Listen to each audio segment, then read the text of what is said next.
నమస్తే, welcome to D24 news. ముందుగా headlines.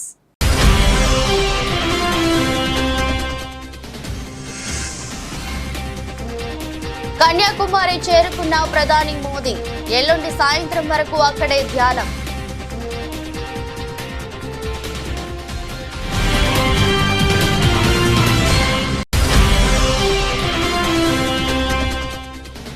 పది రోజుల్లోనే 1200 మందిని అరెస్టు చేశామన్న పల్నాడు జిల్లా ఎస్పీ మల్లికా ఖార్గ్. ఎగ్జిట్ పోల్స్ వివరాలు ఇంట్లో కూర్చునే వినాలని స్పష్టీకరణ.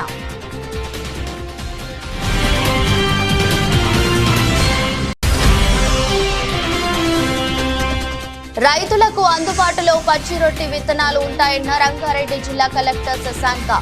జిల్లాలోని ప్రాథమిక సహకార సంఘాలు మరియు రైతు సేవా కేంద్రంలో తీసుకోవచ్చని వెల్లడి.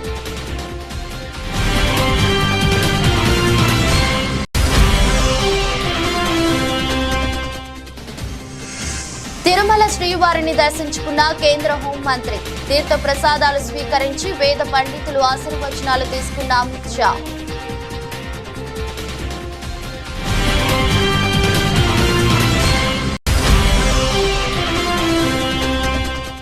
కౌంటింగ్ కేంద్రాల్లో అలజడి సృష్టించే వెంటనే అరెస్టు చేస్తామన్న AP CEO Mukesh Kumar Meena. Counting కేంద్రాల వద్ద 144 సెక్షన్ అమల్లో ఉంటుందని వెల్లడి.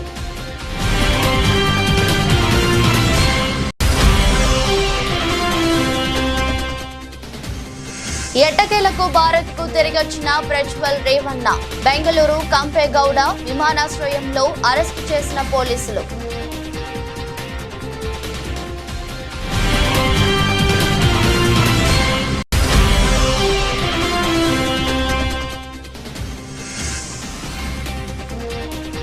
గత 2 రోజులు వరుస నష్టాలతో బ్రేక్. భారీ లాభాల్లో స్టాక్ మార్కెట్లు.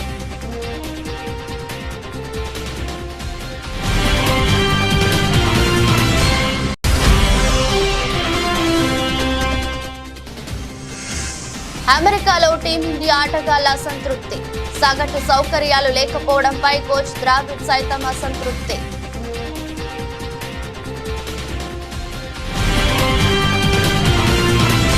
తమిళనాడులోని కన్యాకుమారిలో ప్రధాని నరేంద్ర మోదీ ధ్యానం కొనసాగుతుంది. స్వామి వివేకానంద ధ్యానం చేసిన వివేకానంద రాక్ మెమోరియల్లో మోదీ మెడిటేషన్ కొనసాగిస్తున్నారు. గురువారం సాయంత్రం ధ్యాన ముద్రలోకి వెళ్లిన ఆయన శనివారం మధ్యాహ్నం వరకు, అంటే దాదాపు 45 గంటల పాటు ఇక్కడే రేయింబవలు ధ్యానం చేస్తున్నారు. అంతకుముందు తాను పోటీ చేస్తున్న వారణాసి లోక్సభ స్థానంలో ప్రచారం ముగించుకున్న ప్రధాని నరేంద్ర మోదీ తమిళనాడులోని కన్యాకుమారి చేరుకున్నారు. అక్కడ ఆయన ముందుగా భగవతి అమ్మన్ ఆలయంలో ప్రత్యేక పూజలు చేశారు. అమ్మవారికి ప్రదక్షిణ చేసి కొబ్బరికాయ కొట్టి అరటి పండ్లు సమర్పించారు. ఆలయ పూజారులు ప్రధానికి అమ్మవారి చిత్రపటం అందజేశారు. తిరుమల శ్రీవారిని కేంద్ర హోంమంత్రి అమిత్ షా దర్శించుకున్నారు. దర్శనానికి ముందు ఆలయం వద్ద టీటీడీ ఈవో ధర్మారెడ్డి అమిత్ షాకు స్వాగతం పలికి స్వామివారి దర్శనానికి తీసుకెళ్లారు. స్వామివారి దర్శనం అనంతరం అమిత్ షా తీర్థ ప్రసాదాలు స్వీకరించి వేద పండితులు ఆశీర్వచనాలు తీసుకున్నారు.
తెలంగాణ సీఎం రేవంత్ రెడ్డి ప్రముఖ విద్యావేత్త చుక్క రామయ్యను పరామర్శించారు. హైదరాబాద్ నల్లకుంటలో ఉన్న ఆయన ఇంటికి సీఎం వెళ్లారు. ఆరోగ్యంపై ఆరా తీసి యోగక్షేమాలు తెలుసుకున్నారు. అనంతరం జూన్ 2న జరిగే తెలంగాణ రాష్ట్ర ఆవిర్భావ వేడుకలకు రావాలని కోరారు.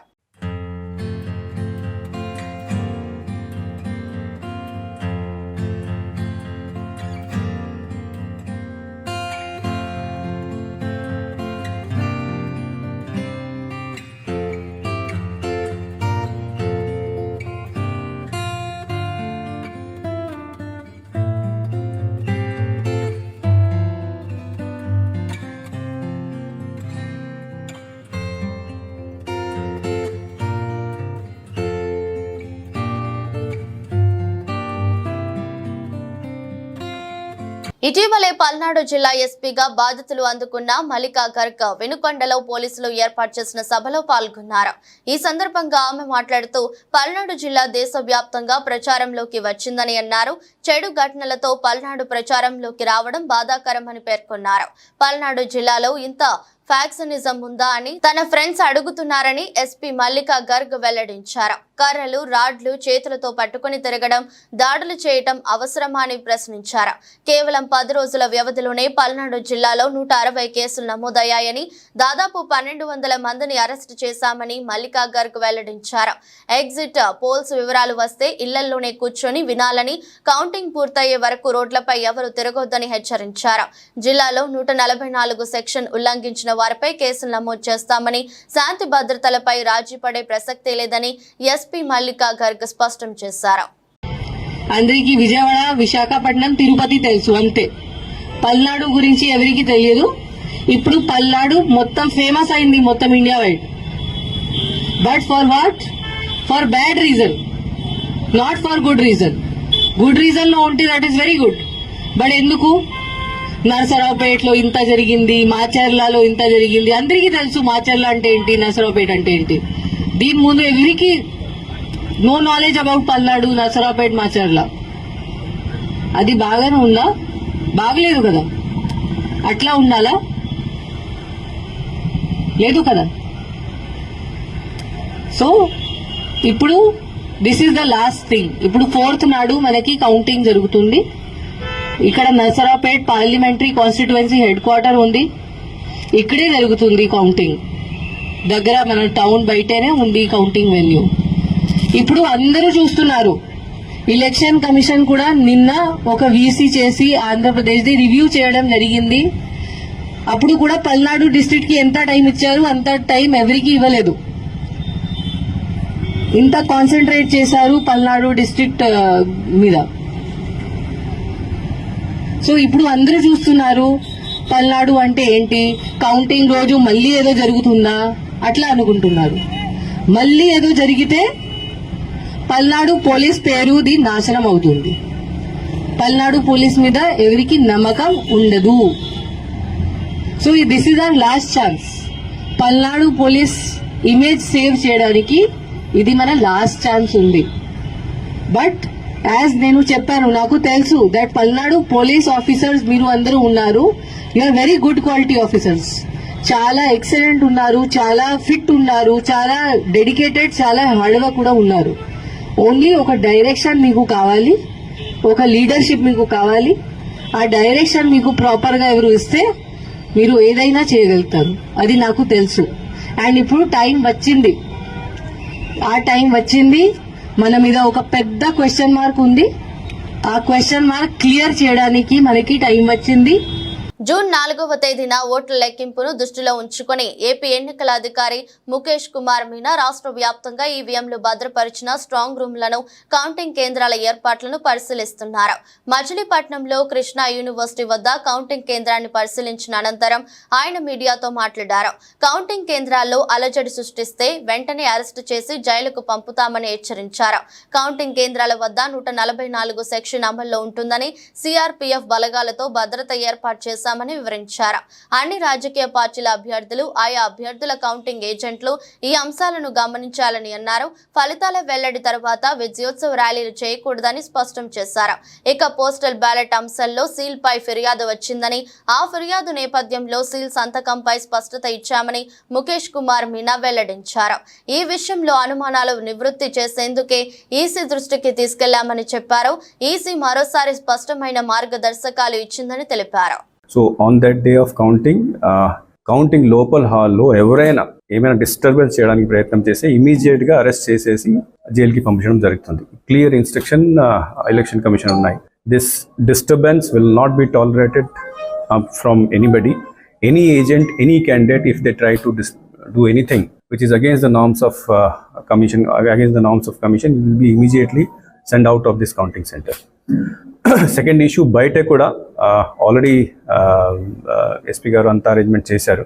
బయట కూడా ఆ రోజు పూర్తిగా 144 సెక్షన్ ఉంటుంది, అంటే around this counting area.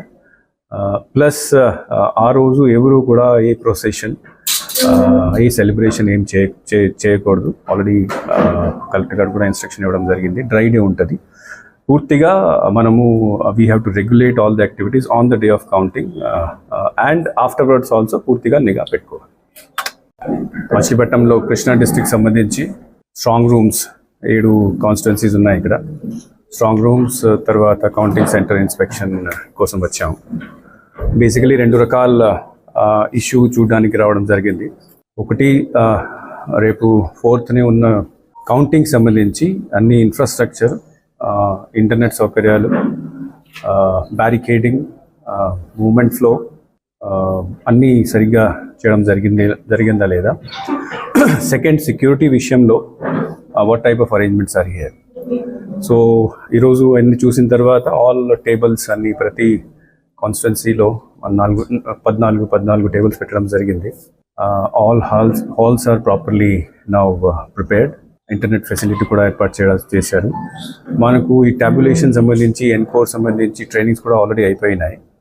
CCTV కెమెరాలు ఇవన్నీ కూడా ఏర్పాటు చేయడం జరిగింది. So all the preparations are properly done. That I'm satisfied. దీంతోపాటు సెక్యూరిటీకి ఇక్కడ మనకు CAPF ఆల్రెడీ ఇక్కడ ఉన్నది, ప్లాటూన్ ఉంది. అన్ని స్ట్రాంగ్ రూమ్స్ కూడా వెళ్ళి చూడడం జరిగింది. డబల్ లాక్స్ ఉన్నాయి, CCTV కెమెరా కవరేజ్ ఉన్నది, 24 hours సర్వేలెన్స్ ఉంది. ప్రభుత్వం తరపున రాయితీపై పచ్చిరొట్ట విత్తనాలు జిల్లాలోని ప్రాథమిక సహకార సంఘాలు మరియు రైతు సేవా కేంద్రంలో రైతులకు అందుబాటులో ఉంటాయని రంగారెడ్డి జిల్లా కలెక్టర్ శశాంక తెలిపారు. జిల్లా కలెక్టర్ కార్యాలయంలో మీడియా సమావేశం ఏర్పాటు చేశారు. జిల్లాలో మొత్తం 1778 క్వింటాళ్ల పచ్చిరొట్టె ఎరువులు అందుబాటులో ఉంచగా 1584 క్వింటాల విత్తనాలు సరఫరా అయినాయి. ఇంకా 194 క్వింటాల్ విత్తనాలు రైతులకు అందుబాటులో ఉంచబడినవని తెలిపారు. కొరత అన్నది ఆస్కారం లేకుండా ఏర్పాటు చేయడం జరిగింది. కాబట్టి ఎవరు కూడా అనవసరమైన వదంతులను వాటిని నమ్మొద్దు అని చెప్పేసి కోరుతూ ఉన్నారు. మన జిల్లాకు సంబంధించినంత వరకు దాదాపు 4,91,000 ప్యాకెట్స్ కాటన్ సీడ్స్ మనకు అవసరమైతే ఇప్పటికే మనకు దాంట్లో 1,78,000 ప్యాకెట్స్ మనకు అందుబాటులో ఉన్నాయి. ఇప్పటి వరకు దాంట్లోనే 31,000 ప్యాకెట్స్ సేల్ కూడా అయ్యాయి. దాదాపు 450 పైచలకు రీటైలర్స్ ద్వారా ఇవన్నీ కూడా అందుబాటులో ఉంచడం జరిగింది. మన వైపు నుంచి, అడ్మినిస్ట్రేషన్ వైపు నుంచి, ప్రభుత్వం వైపు నుంచి రైతులకు ఎక్కడ కూడా ఇబ్బంది కలగకూడదన్న ఉద్దేశంతో టీమ్స్ని ఏర్పాటు చేసుకుంటూ ఎక్కడ కూడా కృత్రిమంగా కొరతను సృష్టించడం కానివ్వండి, ఎక్కువ ధరకు అమ్మడం కానివ్వండి, అటువంటివి జరగకుండా చర్యలు తీసుకోవడం జరుగుతూ ఉంది. అన్ని మండలాలలో కూడా ఈ టీమ్స్ తిరుగుతూ ఉంటాయి. ఎక్కడైనా చట్టాన్ని, లైసెన్స్ కండిషన్స్ని అతిక్రమించి ఎవరైనా వ్యవహరిస్తే కఠినమైన చర్యలు కూడా తీసుకోవడం జరుగుతుంది. ప్రతి సంవత్సరం లాగానే మనకు ఎటువంటి నకిలీ విత్తనాలు అన్నది కూడా లేకుండా పోలీస్ శాఖతోటి మనము కోఆర్డినేట్ చేస్తూ వ్యవసాయ శాఖ, రెవెన్యూ మరియు పోలీస్ టీమ్స్ వీటి కోసము నిఘా ఏర్పాటు చేసుకొని ఎక్కడ కూడా ఇటువంటివి రాకుండా చూడడం జరుగుతూ ఉంది. వీటితో పాటు మన ఈల్డ్ పెరిగే విధంగా ఏదైతే మనం గ్రీన్ మాన్యూర్ని సబ్సిడీకి ఏర్పాటు చేస్తామో, పచ్చరొట్ట కానివ్వండి, తర్వాత జీలుగ కానివ్వండి, పోయే సంవత్సరం కంటే దాదాపు 80% అధికంగా ఈసారి మన జిల్లాకి రావడం జరిగింది. ఇప్పటివరకు కూడా దాదాపు 80% వరకు మనము ట్యాక్స్ ద్వారా.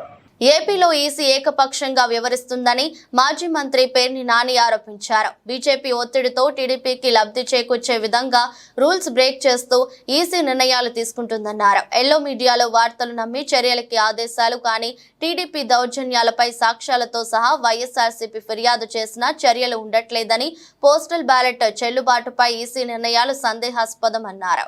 ఎన్నికల ముఖ్య నిర్వహణాధికారి అలాగే కేంద్ర ఎన్నికల సంఘం ఈ మొత్తం కూడా భారతీయ జనతా పార్టీ ఒత్తిడికి లోనైనట్టుగా వ్యవహరిస్తున్నాయని చెప్పని దగ్గర ఒక మాసం పైనుంచి కూడా మేము చెప్తూ వస్తున్నాం. దానిలో ప్రతిదానికి క్షుణ్ణంగా మనకి అంశాలు కనపడుతున్నాయి. వైఎస్ఆర్ కాంగ్రెస్ పార్టీ పిటిషన్ ఇస్తే దాని మీద కనీసం కిందకి చర్యలు కూడా రాసే పరిస్థితి లేవు. వీడియోల ఆధారంగా, ఫోటోల ఆధారంగా తెలుగుదేశం పార్టీకి సంబంధించినటువంటి తప్పుల్ని ఎన్నికల కమిషన్ అంటే ఎన్నికల అధికారికి కానీ ఎన్నికల కమిషన్ కానీ ఫిర్యాదు చేసినా కూడా దాని మీద చర్యలు ఏం చేపట్టకుండా ఈనాడులోనో లేకపోతే ఆంధ్రజ్యోతిలోనో పేపర్లో పడితే చాలు దాని మీద ఆగమేఘాల మీద కేసులు కట్టడం. ఎన్నికల సంఘం ఏ రకంగా అయిపోయారంటే తెలుగుదేశం పార్టీ రోజువారీ రివ్యూ చేస్తూ ఎన్ని కేసులు కట్టారు, వైసీపీ మీద ఎన్ని కేసులు కట్టారు, తెలుగుదేశం పార్టీ మీద ఏమన్నా పొరపాటున ఎక్కువ కేసు కనబడితే ఆ వీడియో కాన్ఫరెన్స్ లోనే పైనుంచి జిల్లా కలెక్టర్లని, ఆర్ఓల్ని, ఎస్పీలని బూతులు తిడతాం. అంటే తద్వారా ఏం మెసేజ్ ఇస్తున్నారంటే మీరు వైఎస్ఆర్ కాంగ్రెస్ పార్టీ మీద మాత్రమే ఎక్కువ కేసులు కట్టండి, టీడీపీ మీద కేసులు కట్టబాకండి, భారతీయ జనతా పార్టీ మీద కేసులు కట్టబాకండి, వాళ్ళు తప్పు చేసినా కూడా అనేటువంటి సందేశాన్ని ఇస్తూ వస్తున్నారని కూడా మేము ప్రపంచానికి చెప్తూ వస్తున్నాం. ఖమ్మం జిల్లాలో ఎలాంటి విత్తనాలు కొరత లేదని జిల్లా కలెక్టర్ విపి గౌతమ్ తెలిపారు. కలెక్టర్లోని సమావేశ మందిరంలో సిపి సునీల్ దత్ తో కలిసి జిల్లాలో విత్తనాలు, వానాకాలం పంట సాగుపై పాత్రికేయుల సమావేశం నిర్వహించారు. ఈ సందర్భంగా ఆయన మాట్లాడుతూ వానాకాలం దగ్గరలో ఉన్నట్లు, ఋతుపవనాలు త్వరలో ప్రవేశించనున్నట్లు తెలిపారు. వచ్చే నెల రోజులు రైతులకు ఎంతో కీలకమని, రైతులు సాగు పనుల్లో నిమగ్నం అవుతారని అన్నారు. మోసపూరితంగా చేద్దామని అనుకునే fly by night operators, either license షాప్లో ఉన్న వాళ్ళు కావచ్చు, లేకపోతే లైసెన్స్ లేకుండా జస్ట్ నైట్ పూట వచ్చి అమ్మి వెళ్ళిపోయే వాళ్ళు, అట్లాంటి వాళ్ళ మీద, అట్లానే లైసెన్స్ షాప్లో స్పూరియస్ సీడ్స్ అమ్మే వాళ్ళ మీద, ఎక్కువ ధరకి అమ్మే వాళ్ళ మీద, ఇలాంటి వాళ్ళ మీద ఎలాంటి చర్యలు ఉంటాయనేది చాలా స్పష్టంగా తెలియజేయడం జరిగింది. సో వాళ్ళు కూడా లైసెన్స్డ్ సీడ్ డీలర్స్ కూడా పూర్తి స్థాయిలో ప్రభుత్వ యంత్రాంగానికి అట్లానే రైతులకి సహకరిస్తామని వాళ్ళు హామీ ఇవ్వడం జరిగింది. So agriculture and police teams కూడా యాక్టివ్గా ప్రతి మండలాల్లో కూడా వాళ్ళు తనిఖీలు నిర్వహిస్తూ ఉన్నారు. ఈ నేపథ్యంలో ఇప్పుడు మనకు ఈ గ్రీన్ మాన్యూవర్ అనేది ఇంకా మన కాటన్ సీడ్స్ మీద ఎక్కువ మనకు డిమాండ్ రాలేదు, కానీ మన జిల్లా కూడా కాటన్ అనేది పెద్ద ఎత్తున కాటన్ సో చేసే జిల్లాల్లో మనం కూడా ఉన్నాం. ఆదిలాబాద్ తర్వాత మనకు ఖమ్మమే ఎక్కువ ఉంది. ఈసారి ఇంకా కాటన్ విస్తరణ కూడా కొంచెం పెరిగే ఆస్కారం కూడా ఉంటుంది. మనం 2022లో చూసుకుంటే పత్తి వచ్చేసి 2,21,743 ఎకరాలు పత్తి అనేది చల్లడం జరిగింది, పత్తి సాగు చేయడం జరిగింది. సో దానికి గాను అప్పుడు 5,24,000 ప్యాకెట్లు, 5,24,000 ప్యాకెట్లు కాటన్ ప్యాకెట్లు సేల్ అవ్వడం జరిగింది మన జిల్లాలో. పోయిన సంవత్సరం కొంచెం పత్తి విస్తీర్ణం తగ్గింది. 1,80,000 ఎకరాలు మనకు పత్తి సాగు అయితే 4,43,000 ప్యాకెట్లు అమ్మడం జరిగింది. యూనియన్ బ్యాంక్ ఆఫ్ ఇండియా నుంచి వచ్చిన ఓ లింక్ పై క్లిక్ చేయండి అని కనిపించిన సందేహం ఆయన కొంపముంచింది. పొంచి ఉన్న మోసాన్ని గుర్తించలేక తన బ్యాంకు ఖాతాలో 1,04,000 రూపాయలు నగదును పోగొట్టుకున్న సంఘటన మహబూబాబాద్ జిల్లా గడ్డిగూడెం గ్రామంలో చోటు చేసుకుంది. గ్రామానికి చెందిన ధారావత్ వెంకన్న యూనియన్ బ్యాంక్ లో ఖాతాదారుడు. తన సెల్ ఫోన్ కు ఈ నెల 29న యూనియన్ బ్యాంక్ సమాచారం కోసం లింకును క్లిక్ చేయండి అని కనిపించడంతో వెంటనే దానిపై క్లిక్ చేశాడు. వెంకన్న బ్యాంకు ఖాతా నుంచి విడతల వారీగా 1,04,000 రూపాయలు ఉపసంహరణ అయినట్లు మెసేజ్ వచ్చింది. వెంటనే సంబంధిత బ్యాంకుకు వెళ్లి ఆరా తీయగా ఖాతాలో నగదు ఉపసంహరణ అయినట్లు బ్యాంక్ అధికారులు తెలిపారు. వెంటనే బ్యాంక్ అధికారులు ఖాతాను బ్లాక్ చేశారు. బ్యాంక్ అధికారుల సూచన మేరకు వెంకన్న సైబర్ క్రైమ్ విభాగానికి ఫిర్యాదు చేశారు. భవిష్యత్తు అవసరాల కోసం పొదుపు చేసిన సొమ్ము ఇలా దోపిడీకి గురవడంతో బాధితుడు కన్నీరు మున్నీరవుతున్నారు. అపరిచిత వ్యక్తుల ద్వారా వచ్చే ఫోన్ కాల్స్ కు బ్యాంక్ అకౌంట్ వివరాలు, ఇతర సమాచారం సమాచారం ఇవ్వకూడదని పోలీసులు ఎంత చెప్పినా ప్రజలు మాత్రం పట్టించుకోవటం లేదని అవగాహన పొందాలని కోరుతున్నారు. మహబూబాద్ యూనియన్ బ్యాంకులో నా అకౌంట్ ఉన్నది. అందులో గోల్డ్ లోన్ కోసం అని చెప్పి 15 రోజుల నుంచి గోల్డ్ లోన్ రెన్యువల్ కోసం పెంచిస్తానంటే ఇచ్చినాం. అక్కడ ఆయన ఏంటంటే రోజుకొకటి 2 రోజులకొకటి రెన్యువల్ చేసుకుంటా. దాదాపు 5 గోల్డ్ లోన్ ఉన్నాయి నాకు. అందులో రెన్యువల్ చేసుకుంటా రోజుకు 2 రోజులకు ఒకటి చేసుకుంటా వస్తా. అంటే నిన్న 24,500 ఒకటి, 25,500 ఒకటి, ఇలా పొద్దుగాల 54,000 అందులో డెబిట్ అయినట్టు లాస్ట్ 54,000 ఒకటి మెసేజ్ వచ్చింది నాకు. ఆ మెసేజ్ని తీసుకొచ్చి యూనియన్ బ్యాంకులో నేను అడిగితే వాళ్ళ మొత్తం ఆరాధిస్తే వాళ్ళ దాంట్లో బ్యాంకులో ఏ పొరపాటు లేదు, మీరు పోలీస్ స్టేషన్లో కంప్లైంట్ ఇవ్వండి, సైబర్ క్రైమ్ కావచ్చు ఇదని చెప్పి ఇక్కడ చూసి కంప్లైంట్ ఇవ్వడానికి వచ్చింది అన్నట్టు. మొత్తం 1,04,000 రూపాయలు మిస్ అయింది. దీంట్లో ఏదో IMPS కూడా ఏదో ఉన్నది, దాంట్లో అకౌంట్లో అమౌంట్ పోతున్నట్టు వస్తుంది. నాకు వాట్సాప్లో ఒకటి యూనియన్ బ్యాంకుతో ఒక లింక్ వచ్చింది. అది యూనియన్ బ్యాంకు లింకు, అది టచ్ చేస్తే అమౌంట్ మిస్ అయినట్టు వస్తుంది. గత 2 రోజుల నుంచి పోతుంటే మీరు ఆ రోజు నుంచి నిన్నటి దానికి మెసేజ్ ఏం రాలేదు. నాకు మెసేజ్ అది గోల్డ్ లోన్ పడ్డది కానీ కూడా నాకు మెసేజ్ ఏం రాలేదు. తర్వాత ఇలా మార్నింగ్ 54,000 మిస్ అయినట్టు వచ్చిందంటే ఏమంటే బ్యాంకులో పోయి తెలుసుకుంటే అమౌంట్ మా దగ్గర ఏం పొరపాట్లు ఏ లేదు, మీరు పోలీస్ స్టేషన్లో కంప్లైంట్ ఇవ్వండి, సైబర్ క్రైమ్ కావచ్చు అని చెప్పి అన్నారు. ఎవరికి ఇచ్చిన టౌన్లో పిటిషన్ ఇస్తానికి వచ్చింది అన్నట్టు. లైంగిక దౌర్జన్యం ఆరోపణలు ఎదుర్కొంటున్న కర్ణాటక జేడీయూ నాయకుడు మాజీ ప్రధాని దేవేగౌడ్ మనవడు ప్రజ్వల్ రేవన్నను ఎట్టకేలకు పోలీసులు అరెస్ట్ చేశారు. జర్మనీ నుంచి బయలుదేరిన ఆయన గురువారం అర్ధరాత్రి బెంగళూరు కెంపేగౌడ విమానాశ్రయంలో దిగగానే అదుపులోకి తీసుకున్నారు. ఈ ఆరోపణలు వెలుగులోకి రాక మునుపే ప్రజ్వల్ జర్మనీకి వెళ్లిపోయారు. ఆ తర్వాత భారత్ కు తిరిగి రావడంతో తాత్సారం చేశారు. చివరకు మాజీ ప్రధాని దేవేగౌడ ప్రజ్వల్ రేవన్నకు గట్టి వార్నింగ్ ఇచ్చారు. భారత్ కు వచ్చి దర్యాప్తునకు సహకరించకపోతే తన ఆగ్రహాన్ని చవి చూడాలని హెచ్చరించారు. దీంతో ప్రజ్వల్ దిగొచ్చాడు. మరోవైపు ప్రజ్వల్ రేవన్న ముందస్తు బెయిల్ పిటిషన్ ను ప్రత్యేక కోర్టు గురువారం తిరస్కరించింది. ఇక హసన్ లో ఉన్న ప్రజ్వల్ ఇంట్లో పోలీసులు తనిఖీలు నిర్వహించి పలు ఆధారాలు సేకరించారు. కేరళలో మానవత్వం పరిమళించే ఘటన చోటు చేసుకుంది. అచ్చం సినిమా సన్నివేశాన్ని తలపించే ఉదంతం జరిగింది. కేరళ ఆర్టీసీ బస్సు డ్రైవర్ తో పాటు ఆసుపత్రి డాక్టర్లు సమయానుస్ఫూర్తితో వ్యవహరించి ప్రసవ వేదనతో బాధపడుతున్న నిండు గర్భిణికి పునర్జన్మ ప్రసాదించారు. కేరళలోని మలప్పురానికి చెందిన ఓ 37 ఏళ్ల మహిళ KSRTC బస్సులో త్రిన్సూర్ నుంచి కోజికోడ్లోని తొట్టిపాలానికి బయలుదేరింది. అయితే బస్సు పేరమంగళం అనే ప్రాంతానికి చేరుకోగానే ఆమెకు ఒక్కసారిగా పురిటి నొప్పులు మొదలయ్యాయి. ఈ విషయాన్ని బస్సులోని ప్రయాణికులు డ్రైవర్ కు తెలియజేయడంతో అతను సమయానుస్ఫూర్తితో ఆలోచించి సమీపంలో ఉన్న అమల ఆసుపత్రికి ఎమర్జెన్సీ డెలివరీ గురించి ఫోన్లో తెలియజేసి బస్సును నేరుగా అక్కడికే పోనిచ్చారు. అప్పటికే అక్కడ స్ట్రెచ్చర్ తో సిద్ధంగా ఉన్న సిబ్బంది ఆమెను ఆసుపత్రి లోపలికి తీసుకెళ్లాలనుకున్నారు. కానీ ఆ పరిస్థితి లేకపోవడంతో వైద్యులు నర్సులు హుటాహుటిన బస్సులోకి చేరుకున్నారు. చివరకు బస్సులోనే ఆ మహిళ పండంటి పాపను జన్మించింది. అనంతరం తల్లి బిడ్డలను ఆసుపత్రిలోకి తరలించారు. ప్రస్తుతం వారిద్దరి ఆరోగ్యం మెరుగ్గా ఉందని వైద్యులు తెలిపారు. ఈ వీడియోను చూసిన నెటిజన్లు బస్సు డ్రైవర్ ఆసుపత్రి వైద్య బృందాన్ని మెచ్చుకుంటున్నారు. అసాధారణ పరిస్థితుల్లోనూ గర్భిణిని కాపాడేందుకు వారు చూపిన చొరవను ప్రశంసిస్తున్నారు. నేడు టాలీవుడ్ లెజెండరీ నటుడు కృష్ణ 81వ పుట్టినరోజు. ఈ సందర్భంగా ఆయన తనయుడు super star Mahesh Babu X Twitter వేదికగా ప్రత్యేకంగా బర్త్డే విషెస్ తెలిపారు.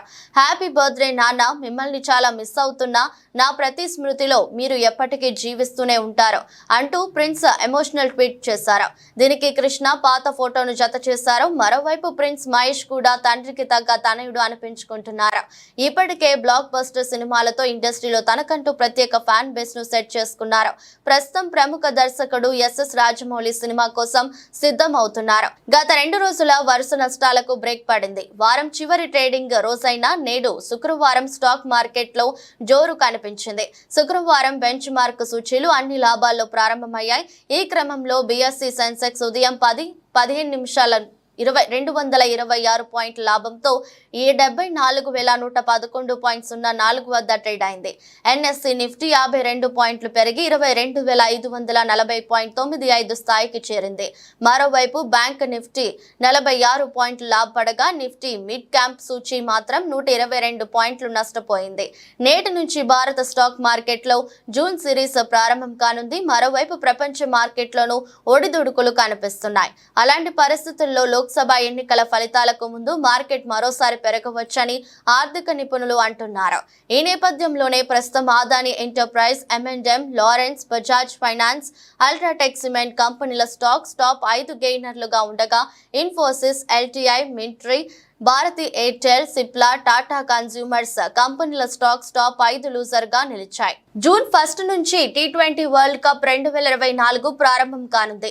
ఇప్పటికే జట్లన్నీ టోర్నీ ఆతిథ్య దేశాలైన అమెరికా, వెస్టిండీస్ లకు వెళ్లి ప్రాక్టీస్ మొదలు పెట్టాయి. టీమిండియా బుధవారం నుంచే కసరత్తు ప్రారంభించింది. అయితే ప్రాక్టీస్ చేసేందుకు కనీస సౌకర్యాలు లేకపోవడం పట్ల భారత ఆటగాళ్లు అసంతృప్తిగా ఉన్నట్టు తెలుస్తోంది. పిచ్ల నుండి ఇతర సౌకర్యాల వరకు అన్ని తాత్కాలికంగా సిద్ధం చేసినవేనని, అన్ని సౌకర్యాలు సగటుగా ఉండడం పట్ల భారత జట్టు ఆందోళన లేవనెత్తిందని న్యూస్ 18 కథనం ప్రకారం పేర్కొంది. ఈ మేరకు భారత జట్టు వర్గాల నుంచి సమాచారం ఉందని, జట్టు శిక్షణ పొందుతున్న కాంటియాక్ పార్క్ లో సగటు సౌకర్యాలపై కోచ్ రాహుల్ ద్రవిడ్ సైతం అసంతృప్తిగా ఉన్నారని వివరించింది. ఇదే విషయంపై ఐసీసీని కూడా టీమిండియా సంప్రదించిందని కథనం వివరించింది. వార్తలు ముగించే ముందు మరోసారి హెడ్లైన్స్.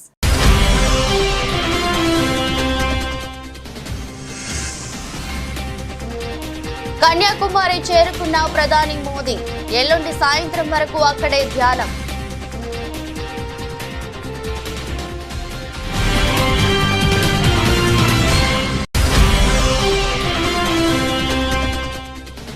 పది రోజుల్లోనే 1,200 మందిని అరెస్టు చేశామన్న పల్నాడు జిల్లా ఎస్పీ మల్లికా ఖార్గ్. ఎగ్జిట్ పోల్స్ వివరాలు ఇంట్లో కూర్చునే వినాలని స్పష్టీకరణ.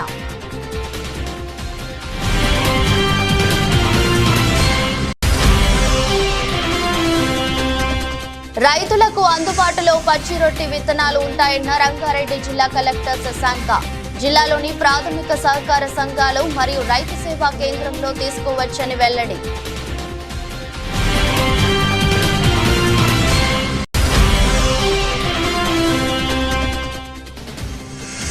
తిరుమల శ్రీవారిని దర్శించుకున్న కేంద్ర హోంమంత్రి. తీర్థ ప్రసాదాలు స్వీకరించి వేద పండితులు ఆశీర్వచనాలు తీసుకున్న అమిత్ షా.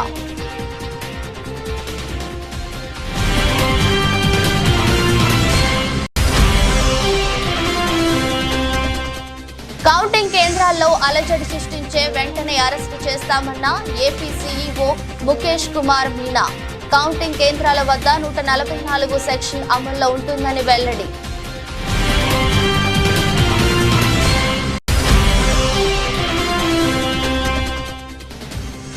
ఎట్టకేలకు భారత్ కు తిరిగొచ్చిన ప్రజ్వల్ రేవన్న.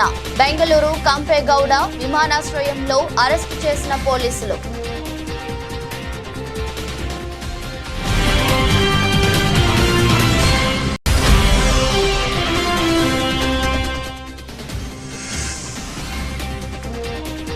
గత 2 రోజులు వరుస నష్టాలతో బ్రేక్. భారీ లాభాల్లో స్టాక్ మార్కెట్లు.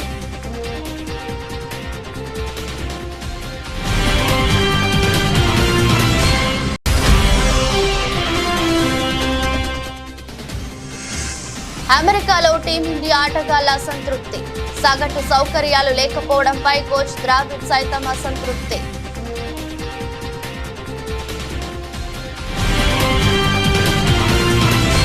ఈ దృష్టి బులెటిన్ మరో బులెటిన్లో మళ్ళీ కలుద్దాం. అంతవరకు సెలవు, నమస్కారం.